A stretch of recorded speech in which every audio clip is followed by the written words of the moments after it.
नमस्कार दोस्तों, आप देख रहे हैं मिस्टर राजा सुमित का न्यूज। दोस्तों, ये वीडियो सभी आशा कार्यकर्ताओं के लिए बनाया गया है। तो सभी आशा कार्यकर्ता से अपील है कि आप एक वीडियो को लाइक करके चैनल को सब्सक्राइब कर दें, ताकि आपका एक लाइक ही हमारे मेहनत का फल होता है। दोस्तों, जैसे कि मैं बता दूं, आशा कार्यकर्ताओं को जो मानदेय में बढ़ोतरी की झांसाएं दिए जा रहे थे, उनको उम्मीदें जताया जा रहा था कि आशा कार्यकर्ताओं को मानदेय में बढ़ोतरी हुई और मानदेय प्रोत्साहन राशि हटा करके मानदेय में बदल दिया गया है। लेकिन जो 11 अक्टूबर को आशा कार्यकर्ताओं के लिए जो लेटर जारी हुआ, तो कौशलेंद्र वर्मा, जो कि कौशलेंद्र वर्मा आशा कार्यकर्ताओं से मीडिया के थ्रू, न्यूज चैनल के थ्रू बताया कि जो पत्र जारी हुआ था उस पत्र में मानदेय का लिखत नहीं किया गया है और उसमें प्रोत्साहन राशि का जिक्र किया गया है। तो आखिरकार आशा कार्यकर्ता जो तेजस्वी यादव से उम्मीद लगा करके हड़ताल समाप्त की कि चलिए कम से कम तेजस्वी यादव आशा कार्यकर्ताओं के लिए 1500 रुपये की बढ़ोतरी किए और 1500 रुपये बढ़ोतरी के साथ साथ हमें प्रोत्साहन राशि से हटा करके मानदेय में बदल दिया। लेकिन जब लेटर जारी हुआ तो आशा कार्यकर्ताओं को प्रोत्साहन राशि पहले से मिलता था, वही प्रोत्साहन राशि का ही लेटर जारी हुआ। आप लोग का यकीन नहीं है तो मैंने एक वीडियो डाला है, आप लोग वो वीडियो जाकर के देख सकते हैं, उसमें पूरा खुलासा किया गया है। तो फिर इस पर कौशलेंद्र वर्मा बोल रहे हैं कि केरला में आशा कार्यकर्ताओं को 12,000 रुपया दिया जाता है और सभी राज्य से कम बिहार में आशा कार्यकर्ताओं को मानदेय दिया जाता है, पैसा दिया जाता है। तो आखिरकार क्यों कम से कम आशा कार्यकर्ताओं को बिहार में 12,000 रुपया वेतन के रूप में देने का निर्णय ले तेजस्वी यादव? नहीं तो हम लोग 1 नवंबर को फिर से पटना में जाकर के घेराव करेंगे और फिर से हड़ताल जारी रखेंगे। आप लोग अगर चाहते हैं कि आशा कार्यकर्ता हड़ताल जारी रखे तो वीडियो को लाइक करके अपना कमेंट जरूर कीजिएगा, ताकि हम जानेंगे कितना लोग आशा कार्यकर्ताओं को समर्थक कर रहे हैं और कितना लोग आशा कार्यकर्ताओं के लिए वीडियो को लाइक करके आगे बढ़ा रहे हैं। जैसे कि मैं बता दूं, शशि यादव ने आशा कार्यकर्ताओं के लिए जिस तरह से दोगला नीति आजमा कर धोखा पर धोखा दे रही थी, उस दौरान आशा कार्यकर्ता उम्मीद लगाई हुई थी कि तेजस्वी यादव कम से कम मानदेय हम लोग को किए, प्रोत्साहन राशि हटा करके मानदेय किए। और बहुत सारी आशा कार्यकर्ता ऐसी थी कि तेजस्वी यादव के लिए राखी लेकर के उत्साहित हो रही थी, अबीर खेल रही थी। वो अब आशा कार्यकर्ताओं के मुंह में कारखा पोतने का समय आ चुका है सभी आशा कार्यकर्ताओं।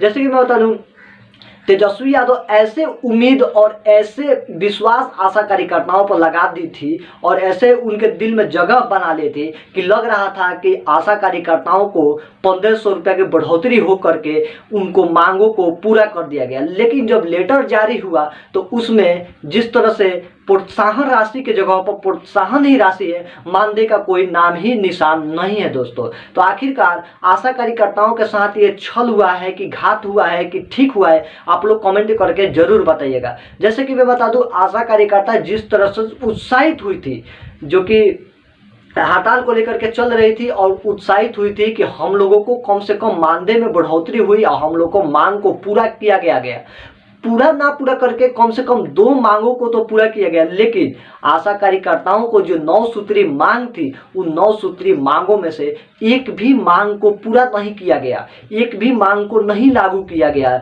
और उनको क्या हुआ, घात कर दिया गया आशा कार्यकर्ताओं के साथ। अगर उप मुख्यमंत्री तेजस्वी यादव, स्वास्थ्य मंत्री तेजस्वी यादव अगर आशा कार्यकर्ताओं के साथ ऐसे कर सकते हैं अभी चुनाव होने से पहले, तो आप लोग निर्णय लीजिए। आप लोग थोड़ा सा सोचिए कि अगर चुनाव हो जाएगा और वो मुख्यमंत्री बन जाएंगे तो आशा कार्यकर्ताओं के साथ वो क्या करेंगे, इस पर थोड़ा सा विचार जरूर कीजिएगा सभी आशा कार्यकर्ता। हम सब आशा कार्यकर्ता एकजुट होकर के फिर से कौशलेंद्र वर्मा के तरफ चलेंगे और 1 नवंबर के उन्होंने फिर निर्णय लिया है कि पटना घेराव के लिए, तो हम फिर से जागरूकता होंगे और पटना घेराव को लेकर के आगे बढ़ेंगे।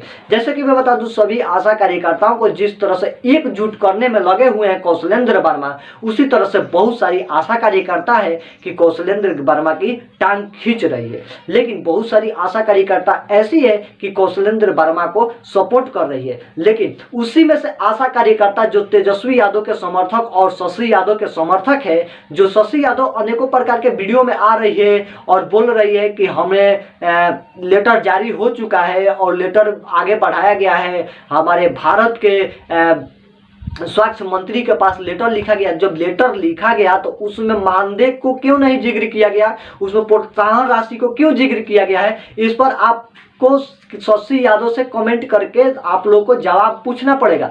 मैं बता दूं, एक बार शशि यादव का टीम आया था बरौली प्रखंड में और उसमें सभी आशा कार्यकर्ताओं को इकट्ठा किया गया था। इकट्ठा करने के बाद सभी आशा कार्यकर्ताओं से 200 रुपये का डिमांड किया गया कि हम लोग को मानदेय में हुआ है तो 200 रुपया। जब 11 अक्टूबर को आशा कार्यकर्ताओं को जब लेटर जारी हुआ तो उस लेटर में सिर्फ प्रोत्साहन राशि का जिक्र किया गया है और 1500 रुपया के बढ़ोतरी को जिक्र किया गया है। तो आखिरकार आशा कार्यकर्ताओं को मानदेय में बढ़ोतरी क्या हुई, इस पर आप लोग कमेंट कीजिए और बताइए कि आखिरकार उन लोग को हड़ताल करने की फायदा क्या हुआ। फायदा यही हुआ कि आशा कार्यकर्ताओं को शर्मिंदा का सामना करना पड़ा और आशा कार्यकर्ताओं के साथ तेजस्वी यादव घात किए। शशि यादव ने जिस तरह से चाल चली, शशि यादव तेजस्वी यादव, मैं बता दूं शशि यादव आशा कार्यकर्ताओं के लिए लड़ाई नहीं लड़ रही थी, शशि यादव तेजस्वी यादव के लिए लड़ाई लड़ रही थी। वो चाह रही थी कि हम लोगों को जिस तरह से भरमा फुसला करके अपना वोट बना ले और सभी आशा कार्यकर्ताओं को एकजुट कर ले और एकजुट कर करके हम तेजस्वी यादव को वोट दिलवा देंगे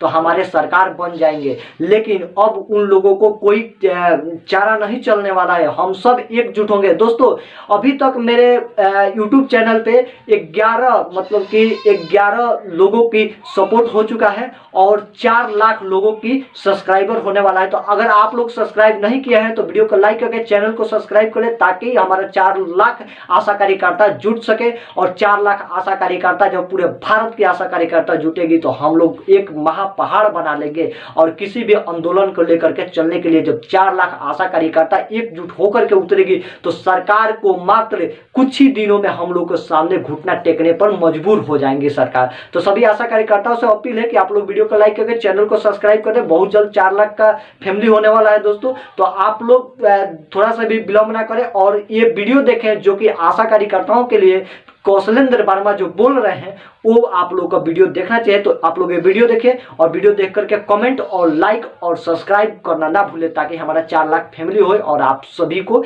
एकजुट कर करके बिहार सरकार और पूरे भारत सरकार से लड़ाई लड़े अपने मांग के लिए। आपके चैनल के माध्यम से सरकार से मांग करता हूं, जो 9 तारीख 10 अक्टूबर को जो तेजस्वी यादव का जो पत्र जारी हुआ आशा के संबंध में, वो पिछली बार जो सम्मति पत्र जो जारी किया डायरेक्टर के द्वारा उसमें मानदेय की जिक्र किया गया था, प्रोत्साहन को हटाकर मानदेय किया जाएगा। लेकिन उनके पत्र में जो पर है अखबार से लेकर पूरे टीवी चैनल पर चल रहा है और उनके पत्र भी मेरे व्हाट्सएप पर आया है। पत्र में देखे हैं प्रोत्साहन की जिक्र है। सबसे पहले प्रोत्साहन की बात हो जाए उसको हटाए कैबिनेट से और मानदेय करे। और पूरे देश भर में जो मानदेय है वो जो केरला के अंदर 12,000 कहीं 10,000 या 10,000 से ऊपर है। तो फिर बिहार के अंदर में उस लेटर में महंगाई के जिक्र किए हैं कि जीविकोपार्जन चलाने में कठिनाई हो रही है। हम नहीं बोले, उनके पत्र में लिखा हुआ है। तो जीविकोपार्जन चलाने में अगर कठिनाई होती है तो क्या ये 2000 में घर चलेगा? इसलिए डिप्टी सीएम से हमारा मांग है कि किसी के परिवार को 4 परिवार को 1500 में घर को चला के दिखा दीजिए, तब समझेंगे, अपने लेंगे सारी सुविधा। इसलिए मेरा मांग है कि जो है 25,000 की जो हम मुख्य मुद्दा बनाए थे तो उसमें आशा को मानदेय तय करे, कम से कम केरला की तरफ 12,000 तय करे और हमसे भी 500 रुपये देने के आश्वासन बोले थे। तो आज क्यों मुकर रहे हैं? आज जो 2000 के जिक्र कर रहे हैं, 1500 के जिक्र कर रहे हैं और 500 रुपये जो बोले वो किस आधार पर बोले थे? हाँ, कथनी और करने में इसके पहले छोड़ दीजिए ईमानदारी की बात। ये घोषणा पत्र जारी किए थे बीच के चुनाव में और इसमें बोले थे कि हमारी सरकार बनेगी तो हमने सरकारी करेंगे आशा को, फैसिलिटेटर को, आंगनबाड़ी मिड डे मील को। तो आज घोषणा पत्र के अनुसार ये कहाँ खड़े हैं? न्यूनतम वेतन बोले थे हम तय करेंगे। उस घोषणा पत्र के अनुसार यह तेजस्वी यादव ने आशा और फैसिलिटेटर अपने वादे को निभाने में पीछे हट रही है। इसलिए हम घोषणा पत्र को याद कराते हुए बीच का चुनाव में जो हम लोग घोषणा तेजस्वी यादव ने आशा और फैसिलिटेटर अपने वादे को निभाने में पीछे हट रही है। इसलिए हम घोषणा पत्र को याद कराते हुए बीच का चुनाव में जो हम लोग घोषणा पत्र से वोट लेके चल दिए। लेकिन आज 23 में 24 का चुनाव आ रहा है, फिर 1500 रुपये दे के इतने कम पैसा में चाह रहे हैं कि ले लें। हमारी मांग है कि आशा को सीधे 10 से ऊपर करे केरला की तरह, और आशा फैसिलिटेटर को 30 दिन का वेतन तय करे।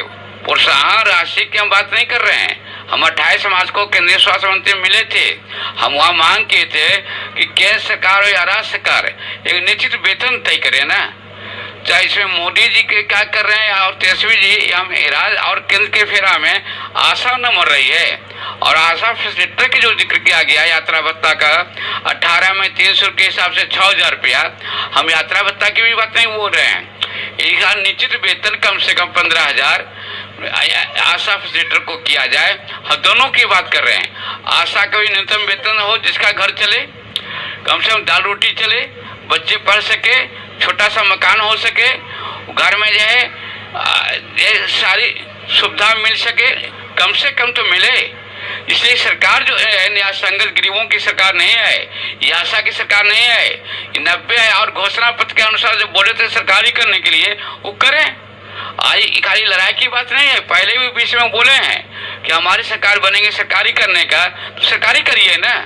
ये 15 से 2000 इसलिए बिहार आशा संघ आशा और फैसिलिटेटर की डिमांड को लेकर 10-11 अक्टूबर को हम धरना दिए थे। धरना के दबाव में आकर सरकार झुकी है और आनंद फानन पत्र को जारी कर दिए, लेकिन सरकार ने आशा और फैसिलिटेटर की भावना के अनुसार काम नहीं करी। जितना कोविड-19 में आशा काम की है, मर कर जान पर खेल के, और आशा फैसिलिटेटर ने टोला सुबह के 25,000 रुपये दे दिए। विकास में तो हम उदाहरण बता रहे हैं, हम उनसे तुलना नहीं कर रहे हैं। और एक को देने के लिए पैसा है और दूसरे को देने के लिए 2000 देंगे। इसलिए अंदर में हम लड़ेंगे, सड़क से लेकर सदन तक हम आपस में बैठक में तय करेंगे। हम 1 नवंबर को पटना को घेरेंगे। हम पहले भी बोल चुके थे, हम हड़ताल को स्थगित किए थे, तोड़े नहीं थे। और 1 नवंबर से मेरा लगातार लड़ाई चलेगा। हम सरकार के हम माननीय मुख्यमंत्री से हम 28 जुलाई को मिले थे, उसने शासन दिए थे और विचार करने का। उसके बाद 10 अगस्त को बहुत बड़ा आंदोलन किए थे। हम लड़े हैं शेर की तरह।